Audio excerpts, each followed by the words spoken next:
Assalamualaikum warahmatullahi wabarakatuh. Alhamdulillahirabbil alamin wa bihi nasta'in ala umuri dunya waddin. Wassalatu wassalamu ala asrofil anbiya'i wal mursalin wa ala alihi wa sahbihi ajma'in.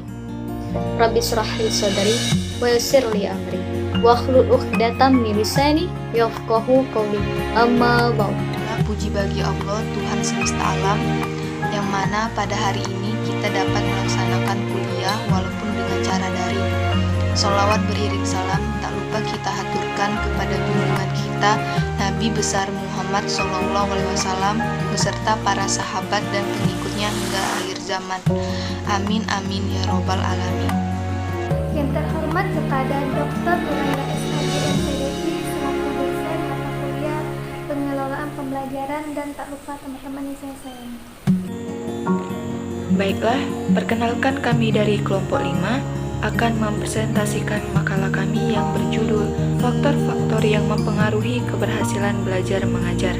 Teruntuk itu, maka simaklah video dari penjelasan kami. Terima kasih.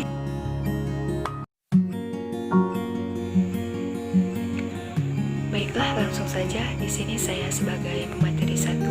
Nama saya Vin Kadifa Pertiwi, NIM 18/10/20/2069 akan menjelaskan tentang faktor-faktor yang mempengaruhi keberhasilan belajar mengajar. Cara belajar siswa merupakan teknik-teknik belajar yang digunakan siswa dalam belajar yang sangat mempengaruhi keberhasilan siswa itu sendiri. Termasuk diantaranya adalah bagaimana siswa membaca, mencatat, membuat ringkasan, latihan soal, menghafal, berdiskusi, mengatur waktu, dan tempat belajar itu sendiri. Adapun komponen-komponen yang terdapat dalam faktor yang mempengaruhi keberhasilan belajar mengajar ini. Yang pertama, cara belajar dan penguasaan materi. Yang kedua, kemauan dan pemahaman siswa. Yang ketiga, kedisiplinan dan minat. Yang keempat, usaha untuk menambah materi belajar. Yang kelima, motivasi dan kemampuan siswa. Adapun faktor eksternal yang mempengaruhi keberhasilan komponen-komponennya didapat 4 faktor. Yang pertama, sarana prasarana belajar. Kedua, guru dan pelaksanaan pembelajaran. Ketiga, kelengkapan fasilitas dan kemampuan orang tua. Dan yang keempat, pemenuhan kebutuhan dan lingkungan sosial. Selanjutnya yaitu faktor internal. Faktor internal berupa minat belajar dan motivasi belajar digunakan dengan hasil temuan ketika penelitian melakukan observasi, wawancara, dan membagikan angkat kepada siswa. Itu saja penjelasan dari saya. Selanjutnya akan dijelaskan oleh Santri untuk materi kedua. Saya Santri Utami Putri, NIM 18/10/20/2056 akan melanjutkan materi selanjutnya, yaitu faktor-faktor yang mempengaruhi keberhasilan belajar. Faktor-faktor yang mempengaruhi keberhasilan belajar menurut Islam itu ada 2 faktor. Yang pertama yaitu faktor intern dan yang kedua faktor ekstern. Faktor intern terdiri dari faktor jasmania, antara lain faktor kesehatan dan cacat tubuh. Yang kedua yaitu faktor psikologi, yaitu intelijensi, perhatian, minat, bakat, motif, dan kematangan. Dan yang ketiga yaitu faktor kelelahan, yaitu sangat mempengaruhi hasil belajar. Agar siswa dapat belajar dengan baik, haruslah menghindari jangan sampai terjadi kelelahan dalam belajarnya, sehingga perlu diusahakan kondisi yang bebas dari kelelahan. Faktor yang kedua yaitu faktor ekstern, terdiri dari 3 faktor. Yang pertama, faktor keluarga, seperti cara orang tua mendidik, relasi antara keluarga, anggota keluarga, dan suasana rumah, keadaan ekonomi keluarga, pengertian orang tua, dan latar belakang kebudayaan. Dan yang kedua yaitu faktor sekolah, seperti metode mengajar kurikulum, relasi guru dengan siswa, relasi siswa dengan siswa, disiplin sekolah, alat pelajaran, waktu sekolah, standar pelajaran di atas ukuran, keadaan gedung, metode pelajaran, dan tugas rumah. Dan yang ketiga yaitu faktor masyarakat, seperti kegiatan siswa dalam masyarakat, teman bergaul, dan bentuk kehidupan masyarakat.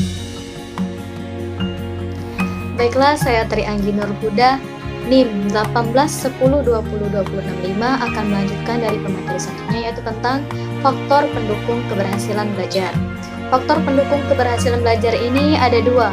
Yang pertama faktor internal dan yang kedua faktor eksternal. Baiklah, saya akan membahas tentang faktor internal. Faktor internal adalah faktor yang datang pada diri sendiri atau sebagai subjek, baik itu faktor fisiknya maupun faktor psikisnya. Thomas Epstein menguraikan ada 6 macam faktor psikologis. Yang pertama adalah motivasi. Motivasi ini adalah keinginan untuk terus belajar. Motivasi ini termasuk dua hal yang harus ada pada saat belajar. Apa yang akan dipelajari dan mengapa hal tersebut patut untuk dipelajari. Yang kedua, reaksi.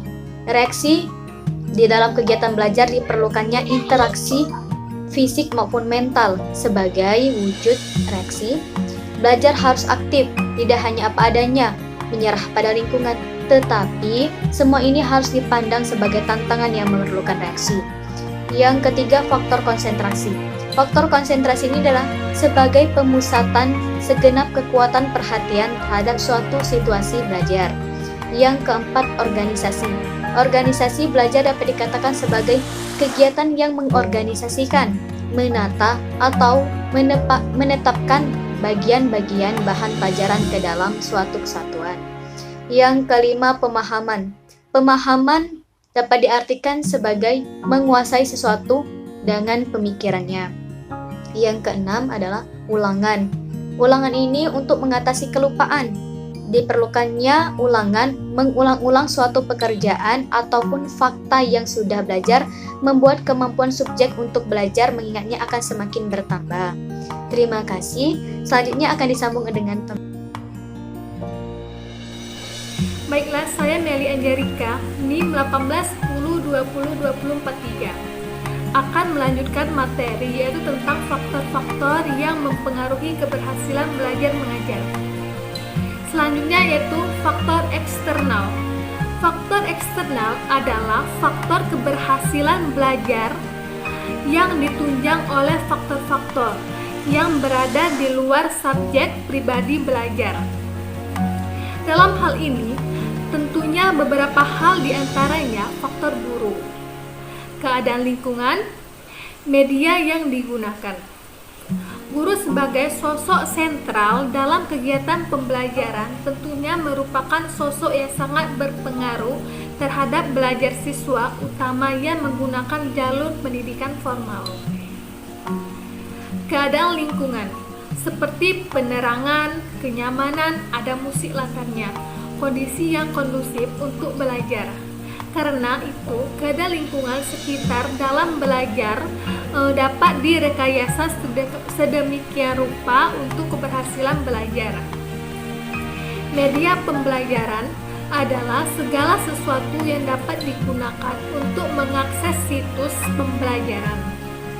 Bila pencapaian tujuan pembelajaran dapat dicapai dengan mudah, maka belajar siswa akan dapat ditingkatkan. Jadi, dapat kita simpulkan pada materi hari ini yaitu tentang faktor-faktor yang mempengaruhi keberhasilan belajar mengajar. Yaitu terbagi menjadi dua. Pertama, faktor internal dan kedua itu faktor eksternal. Nah, faktor internal ini yaitu terbagi menjadi pertama yaitu berasal dari minat belajar siswa. Dan kedua yaitu dari motivasi siswa. Nah, kalau faktor eksternal itu yaitu pertama sarana prasarana belajar, kedua guru dan pelaksanaan pembelajaran, dan ketiga yaitu kelengkapan fasilitas dan kemampuan orang tua. Mungkin itu saja yang dapat kami sampaikan. Kalau ada salah